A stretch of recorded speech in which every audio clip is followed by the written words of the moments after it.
If you see the blue man walk, mind to him you do not talk, for if you see the blue man smile, your soul he will defile.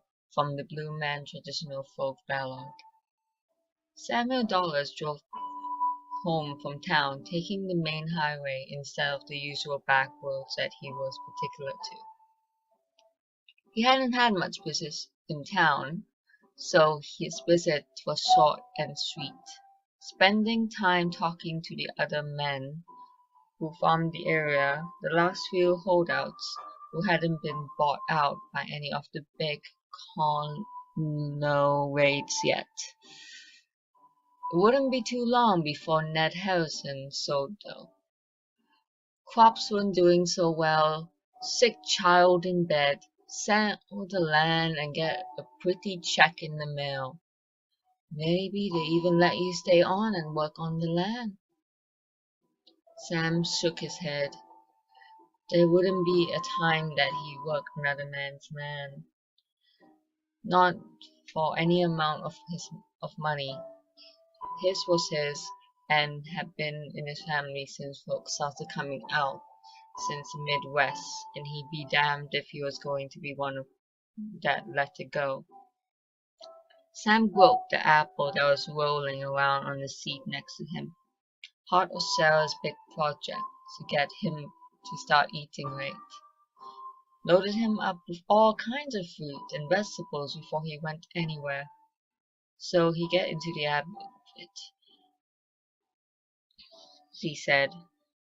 He finally grabbed the whole of the apple without taking his eyes off the road, and took a bite. He never admitted it, but she was right. Them fruit was growing on him. He snorted out loud at his wordplay and thought of telling Sarah later. His thoughts drifted away as he saw a figure walking along the roadside, picking its way through the ditch and the weeds in the water. Hell of a day to be walking, especially since it's so hot. It was getting past 5 and the sun had already started its downward climb, but the sun's heat lingered here and could wear a fellow down while he was working. As Sam got closer, he saw that it was a man, and a big one at that, walking tall and with a big stride. He was dressed in all blue from head to toe. Sam slowed down. Maybe he could give the walker a lift a ways, just to cut down on some of the distance, or at least some water. Sam always had a couple of bottles of water rolling around in here, another one of Sarah's contributions. He stopped the car alongside the man and leaned over to roll down the passenger side the window. The man had stopped walking and just stood there. His blue denim jacket looked heavy and shouldn't be helping the heat any. Couldn't be. The man's jeans looked worn and faded, and Sam noticed there wasn't any mud on them, even though the man was standing an inch deep in puddle. Hey there, you need a lift someplace? Sam called. The blue man turned on his heels and black eyes took a hold on Sam's. The blue man smiled a radiant smile, showing most every one of his teeth. Sam leaned back into his seat and stepped hard on the gas. The car roared forward and clouded the blue man with gas. Had Sam looked in the rear mirror, he would have seen the man walking on as if nothing happened, the smile falling away like a lead weight. But Sam, startled,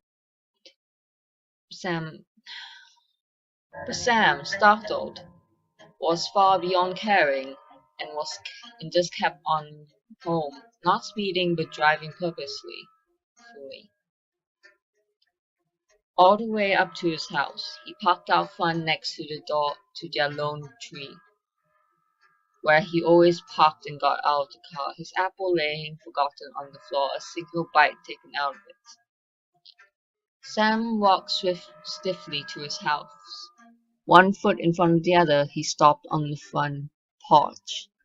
His heavy tread shaking the wood planks. He bent down and began to rummage in the old toolbox that he always kept there, and Sarah was always putting back into the shed where it belonged.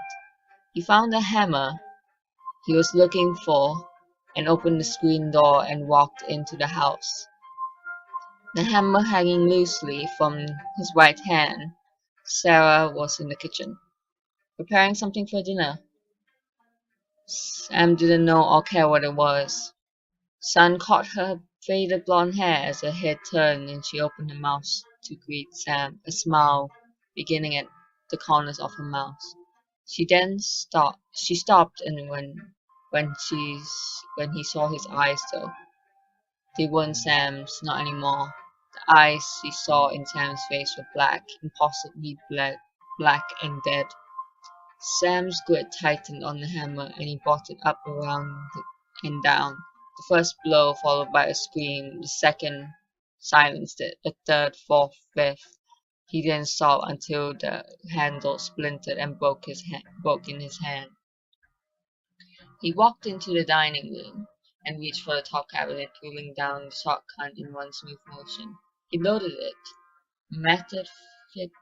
Mechanically, he held the barrel to his chin with his left hand. Reaching with his right, he struggled to reach the trigger. His fingers busted once, twice, 3 times before he was able to bridge the gap.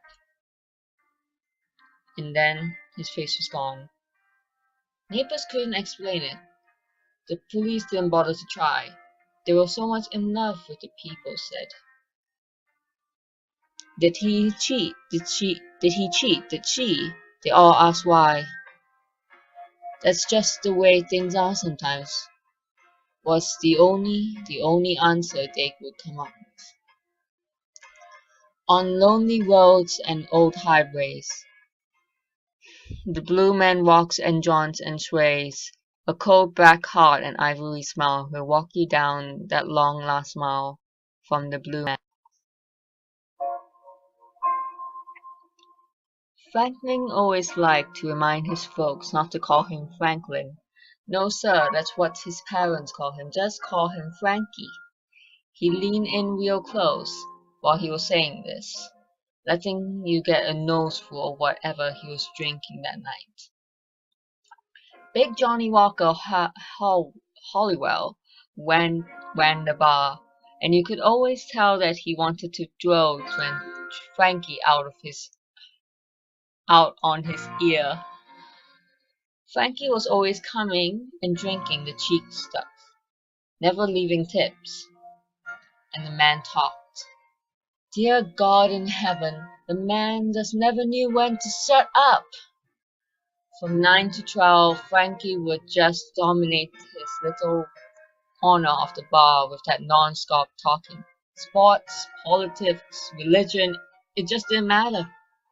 His mouth would flap from sun up to sundown. Now see, that's just what I've been trying to see, you see. Frankie tapped the bar with his finger a few times, a sound that would grate on Johnny by night's end. Frankie's victim for the night was Joe Gamble, the only man unfortunate enough to be sitting near Frankie. Joe looked from side to side, hoping that someone might save him. Johnny was about to end up listening to Frankie all night. Frankie would weave along the bar, following Johnny, holding his drink aloft. Frankie threw back the last of his drink, giving Joe the break he needed to get out of here. Joe darted off and set the restroom door swinging. Frankie looked around after he had finished his drink and turning back to the bar, he motioned to Big Johnny. Johnny stalked over and stared Frankie down.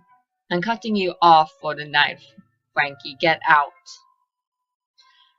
Frankie straightened up and assumed the look of righteous, drunken indignation, but it wasn't exactly a new turn of events. Fine, fine, I was just on my way home anyway. His hand flopped into his pocket and Johnny heard the jingle of keys. Call a cab, Frankie. There's no way you're driving home like that. Frankie sprung off his heel and fell against the bar. You should have thought of that before you told me to leave. And he stomped out of the bar, slamming the door shut behind him. Johnny sighed and went back to work. Not his problem. Frankie managed to get the car started and pulled out of the parking lots, doing so with great care but still nearly backing into another car. He spun the wheel sharply to the right and managed to avoid it and was on his way down the road. He headed down the highway, which thankfully was more or less deserted in the area at this hour. Frankie leaned over his steering wheel and peered hard, twisted through the windshield, keeping his eyes locked onto the road with razor precision. His eyes locked onto the black pavement as he slowly moved out of the lane, into the emergency stop, only lane and then off the shoulder completely. Frankie jumped as the car shook, the two right wheels kicking up gravel. The headlights caught a click flash of something blue right in front of him. Frankie stamped his foot on the brakes and felt a thump. The car now stopped, headlights beaming absently into the darkness. Frankie sat stock still in his seat, a trickle of fear penetrating his alcohol-induced stupor. A man lay on the grass 10 feet in front of his front bumper. Frankie's heart started thudding in his chest. Did he hit the guy? He should go check on him. Frankie managed to get the door open after a few tries and left the car running to check on the denim-clad man in the road. But then when Frankie got there, the man was already up and walking away from him, headlights lighting up his back. Frankie felt relief flood through him. There weren't even any glass stains on the man's jacket. Hey, guy, hey, you okay? Did I hit you? No response. Frankie went up behind him. Hey, guy, did I hit you? 'Cause I didn't mean to. I had a couple of beers, you know. I didn't mean to hit you if I did. Are you okay? Do you need to go to the hospital? Frankie grabbed the man by the shoulders with both hands and spun the blue man around. Black eyes. Frankie let go of the man and stared at his hands. He screamed. He backed away and fell over to his knees, kicking and scrambling away from the blue man who just watched Frankie smiling, his teeth glinting in high lights. Frankie managed to get back to his feet and ran, leaving his car by the side of the road, the light still illuminating the blue man. Frankie tucked his hands into his armpits and kept running. He didn't stop until he reached his house. He kicked down his own door and burst inside. He panted and looked around the house. Sweat was pouring down his face, and his heart was like a jackhammer. He ignored it all. He needed to get clean. Had to wash his hands and get clean. He needed hot water. Had to wash those hands, sterilize them, clean them. He went into his kitchen and ducked down to do one of the cabinets, pulled out a pot, refilled it with water, and threw it on the stove, turning the burner on full. He watched the metal coils start to glow red hot, and the water bubbled in turn. He waited until the water had reached a rolling boil, and then thrust his hand in and blistered immediately under the water. But Frankie said nothing. He just grinned, an empty grin, and borrowed his hands. The grin faded and turned into a snarl. He wasn't clean. He had to get clean. He drew the water off the stove and grabbed the burner directly. The steam rose from his hands and he heard them pop and sizzle. He began to smile again, but that too faded. He moved his hands. They were charred. Smoking areas on the hot burner in the shape of his hands.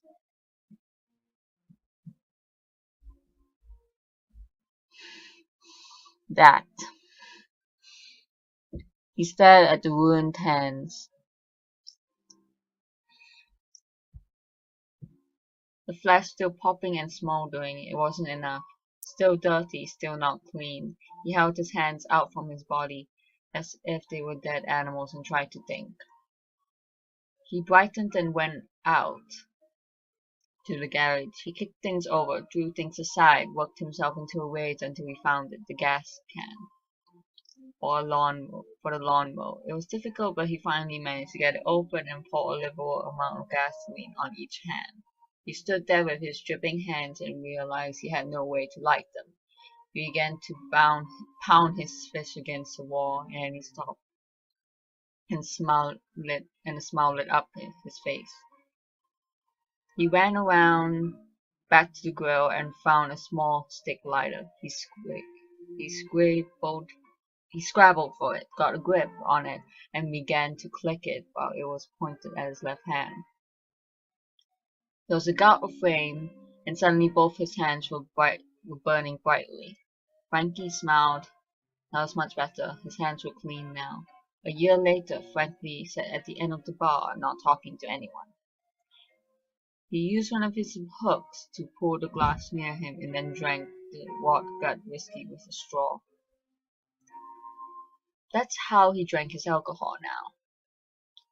Johnny stared at Frankie and wondered what happened to him the night he left the bar. He had asked Frankie, but Frankie didn't talk anymore. Not one word. If he wanted a drink, he pointed. No more politics, no religion or weather, just silence. No one knew why he burned off his hands. It just happened out of the blue. Johnny shrugged. It's just the way things are sometimes.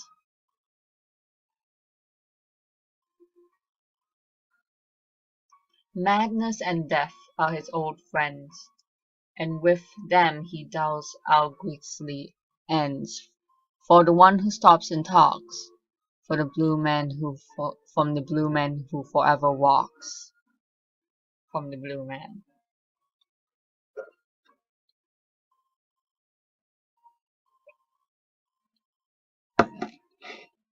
Mick was always trouble, always in the search of it, and always finding it. Deke and Hugh knew this, had been prowling around him since middle school. They gotten into some scrapes over the years, boosting class,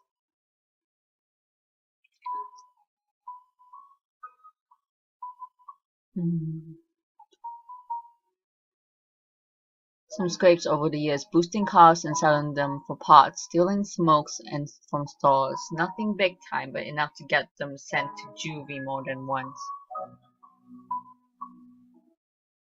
But then Mick got sent up the river for a 2-year stretch. A cop has gotten him with more than 2 pounds of a pot. More than enough to send him away of possession with intent to sell. Deke and Hugh weren't with him when he got busted and aborted doing time. And Mick obviously kept his mouth shut because neither of them received a visit from the boys in blue. When Mick got back, he was different. Before, he had always drawn a line and never crossed it. Now he was rattlesnake mean, always close to going off the edge.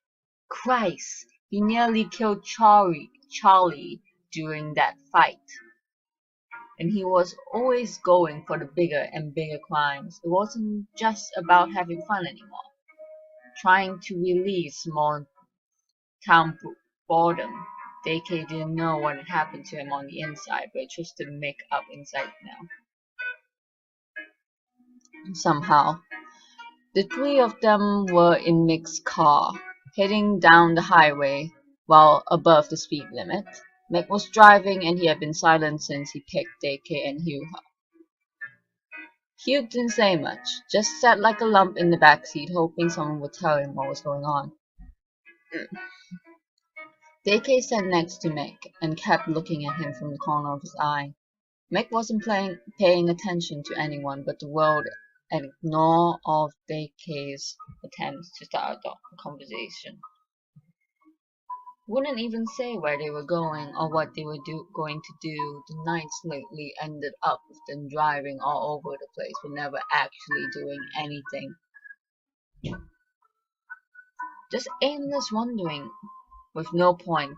DK signed and settled back into his seat. About to see if he could get some sleep. What's that? DK sat up straight. Mick has actually spoken, and he was slowing the car down. Two exciting events in one night. DK could hardly believe it. Mick pointed out a man walking alongside the road. Big fellow dressed in all blue, blue jeans, blue jacket. Hell! Looked like he was even wearing blue shoes. Let's roll him, Mick said. DK shrugged his shoulders. Anything was better than driving around, looking for something that Mick could never seem to find. Mick stopped the car a few yards behind. The walking man and all three got off the car and made their way towards him. He didn't turn around and just kept booking it along the side of the road. Decade got a bad feeling from the guy, like he was spooky or something, who didn't turn around to see who was following them. He didn't run, didn't walk faster, didn't do anything. Just kept his own thing, doing his own thing. People who acted like that had nothing to be worried about. Mick had no misgivings and shoved the blue guy in the back. Hey man, give us your wallet or we'll fuck you up. The blue man stopped walking and turned. DK couldn't see his face. Mick was blocking the view. Mick stared deep into those black eyes though. The blue man smiled at Mick and Mick smiled back at him. And then Mick began to laugh. DK jumped. It was a bad sound. A sound that made your skin crawl. It was so wild. Mick kept laughing and then turned from the blue man, who stood stock still and said not a word. Just kept grinning. Mick pushed past DK and Hugh, went back to the car. Hugh looked at DK, and DK just shrugged his shoulders. They both ran after him and got into the car. Neither of them got a look at the blue man, and as Mick made a sharp U-turn in the middle of the road, DK turned to see a blue man walking down the road. The next morning, Mick walked into the First National Bank in Hickory with a sawed-off shotgun and a semi-automatic handgun tucked into his waistband of his jeans. Mick fired one barrel into the air. Everybody get down on the fucking floor right fucking now. The security guard on duty woke up from his nap as Mick started yelling and reached for his service revolver. Mick turned and shot him at point-blank range with a shotgun. The guard flew backward and dropped to the ground. Mick threw the shotgun onto the floor. He pulled out the handgun and held it steady on the tellers as they dropped to the floor behind the counter. One of the tellers moved too slowly for Mick's tasers, and he shot her where he stood. One of the other tellers managed to hit silent alarm. They hit the silent alarm as she knelt onto the floor. Mick came round the counter, slammed his gun into the locks of the cash drawers. The tellers kept their eyes planted to the floor. When one looked and stared into Mick's eyes and saw pools of ink. Mick grinned at the teller and his white teeth shone bright. 5 police cars showed up 10 minutes later, tires squealing and sirens blaring. Mick laughed as he saw them. pull up. He grabbed the shotgun and reloaded it. Mick stepped out the door, firing both barrels into one of the windsills. He dropped the shotgun as he pulled the handgun from his blue jeans. 10 cops opened fire at him. He laughed as the bullets leveled his gun at the nearest officer. The officer leveled her own gun and fired as he did, hitting him in one black eye. His head snapped back and his sword went wild. Meg dropped to the ground. That night, Deke and Hugh sat in a bar while folks talked about that sumbitch Meg who went crazy and shot up the bank and just laughed when the police shot him up. One old man just leaned back and said, "That's just the way things are sometimes." But Deke knew better.